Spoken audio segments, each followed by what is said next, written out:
Premier épître de Paul aux Corinthiens, chapitre 1. Paul, appelé à être apôtre de Jésus-Christ, par la volonté de Dieu, et le frère Sosthène, à l'église de Dieu qui est à Corinthe, et à ceux qui ont été sanctifiés en Jésus-Christ, appelés à être saints, et à tous ceux qui invoquent en quelque lieu que ce soit le nom de notre Seigneur Jésus-Christ, leur Seigneur et le nôtre. Que la grâce et la paix vous soient données de la part de Dieu notre Père et du Seigneur Jésus-Christ. Je rends à mon Dieu de continuelles actions de grâce à votre sujet, pour la grâce de Dieu qui vous a été accordée en Jésus-Christ. Car en lui vous avez été comblés de toutes les richesses qui concernent la parole et la connaissance, le témoignage de Christ ayant été solidement établi parmi vous, de sorte qu'il ne vous manque aucun don, dans l'attente où vous êtes de la manifestation de notre Seigneur Jésus-Christ. Il vous affermira aussi jusqu'à la fin, pour que vous soyez irréprochables au jour de notre Seigneur Jésus-Christ. Dieu est fidèle, lui qui vous a appelés à la communion de son Fils, Jésus-Christ, notre Seigneur. Je vous exhorte, frères, par le nom de notre Seigneur Jésus-Christ, à tenir tous un même langage, et à ne point avoir de division parmi vous, mais à être parfaitement unis dans un même esprit et dans un même sentiment. Car, mes frères, j'ai appris à votre sujet, par les gens de Chloé, qu'il y a des disputes au milieu de vous. Je veux dire que chacun de vous parle ainsi. Moi je suis de Paul, et moi d'Apollos, et moi de Céphas, et moi de Christ. Christ est-il divisé? Paul a-t-il été crucifié pour vous? Ou est-ce au nom de Paul que vous avez été baptisés?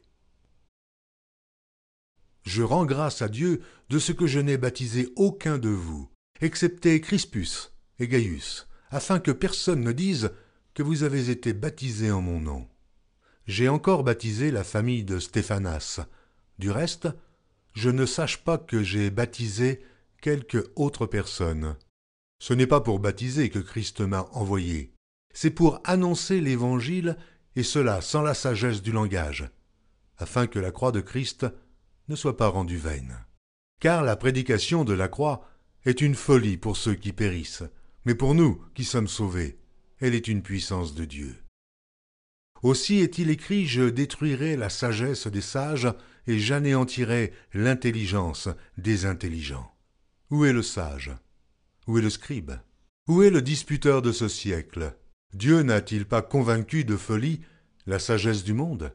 Car puisque le monde avec sa sagesse n'a point connu Dieu dans la sagesse de Dieu, il a plu à Dieu de sauver les croyants par la folie de la prédication. Les Juifs demandent des miracles, et les Grecs cherchent la sagesse. Nous prêchons Christ crucifié. Scandale pour les Juifs et folie pour les païens. Mais puissance de Dieu et sagesse de Dieu pour ceux qui sont appelés tant juifs que grecs. Car la folie de Dieu est plus sage que les hommes, et la faiblesse de Dieu est plus forte que les hommes. Considérez, frères, que, parmi vous, qui avez été appelés, il n'y a ni beaucoup de sages, selon la chair, ni beaucoup de puissants, ni beaucoup de nobles, mais Dieu a choisi les choses folles du monde, pour confondre les sages.